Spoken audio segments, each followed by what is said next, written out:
The bricklayer analogy, rethinking technology. Picture today's bricklayer, fast, efficient, schooled in codes and regulation. He builds by blueprint, not by instinct. Now imagine the old world artisan. He doesn't just stack stone, he listens, each strike tells us a story. He feels when a stone doesn't belong, not by sight but by sound. He builds not for deadline but for dynasties. Ancient civilizations were those artisans. No steel, no engines, just time, attention, and deep dialogue with nature. They read the stone like scripture, understood the pulse of the planet, a lying monument with stars and raised wonder that still whispers across millennia. Now compare that to our towers of glass and concrete, imposing, yes, but eternal? No. Ancient technology wasn't behind, it just aimed elsewhere. Not at conquering nature, but coexisting with it. Not at speed, but at soul. Not at more, but at meaning. We mastered machines, but somewhere along the way, did we forget how to truly build? The universal language, geometry of the soul. Long before there were alphabets, before ink met parchment and sound became script, there were shapes. The spiral etched into Irish stone 5,000 years ago. A triangle repeating in rhythm through ancient India temples. A perfect circle pulsing at the heart of the Sri Yantra, mirroring both the atom's nucleus and the orbits of galaxies. Why? Because geometry speaks a language older than words. A language we do not read but remember. The spiral doesn't explain, it moves. It echoes life unfolding, growth, rebirth, return. It's written in galaxies, hurricanes, seashells, and the holes of your fingertips.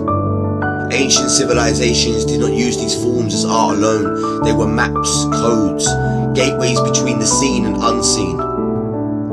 Geometry was their bridge between matter and spirit, self and cosmos.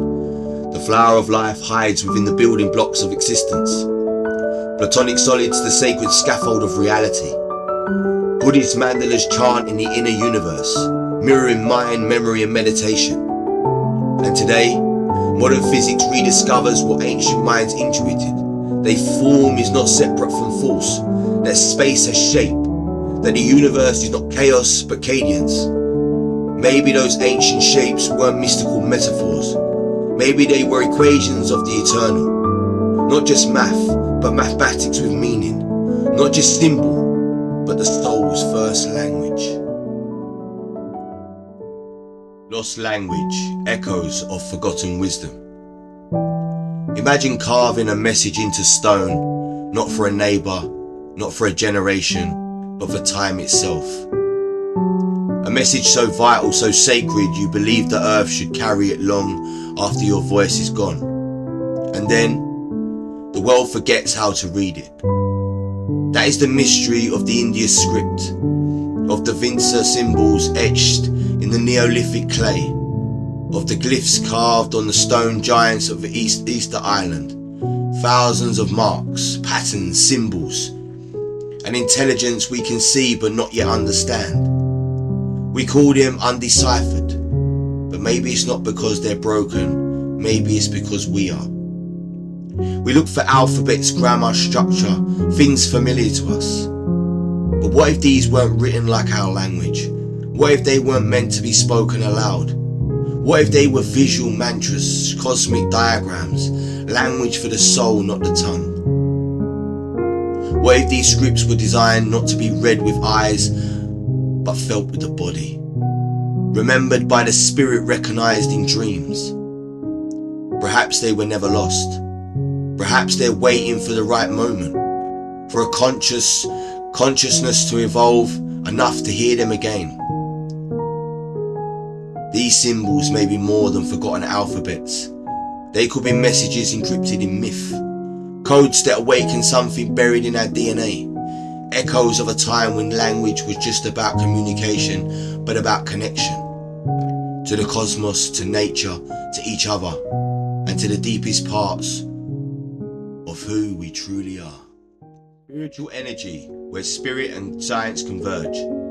Modern religion often draws sharp lines, the sacred here, the ordinary there, heaven above, earth below, matter versus spirit, science versus soul. But the ancients knew no such divide. To them the universe was alive, not metaphorically but literally. The Shinto, the divine, breathes in rivers, mountain and wind. The Yoruba tradition, Eishi, sacred life force, moves through trees, storms and people alike. The Vedic thought, Puran, animates everything, from the beating heart to the distant star. They didn't believe in separation, they believed in connection. And now science begins to echo what they always felt. Quantum physics tells us all particles are entangled, woven together in a vast invisible field. Energy is never still. Consciousness may not be a product of the brain, but a fundamental layer of reality itself. Were the ancients tapping into this truth? Not through microscopes or formulas, but through silence, stillness, ritual and rhythm. Their chants, their dances, their sacred geometry. What if these were not superstitions, but intuitive science? Not myths, but maps? What if they knew what we're just beginning to rediscover? That the universe is not a machine to be dissected, but a mystery to be lived. That spirit and science are not enemies, but reflections of the same truth, seen through different eyes. And maybe the power we seek in equations and doctrines has always lived within us, in breath, in presence, in the sacred pulse of being alive. And finally, the forgotten science of the soul, where ancient wisdom meets modern wonder.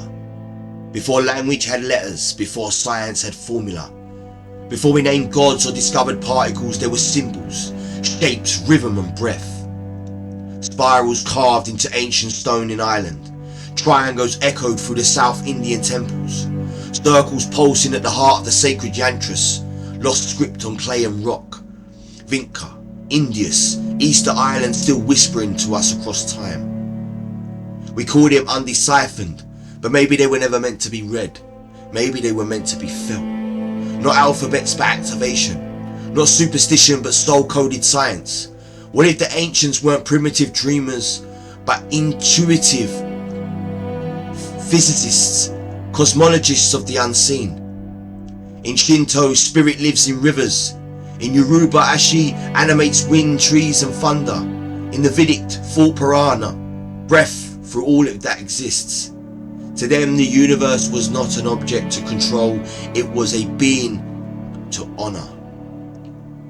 A living web of energy, intelligence and intention. They didn't divide spirit from science, they danced between them.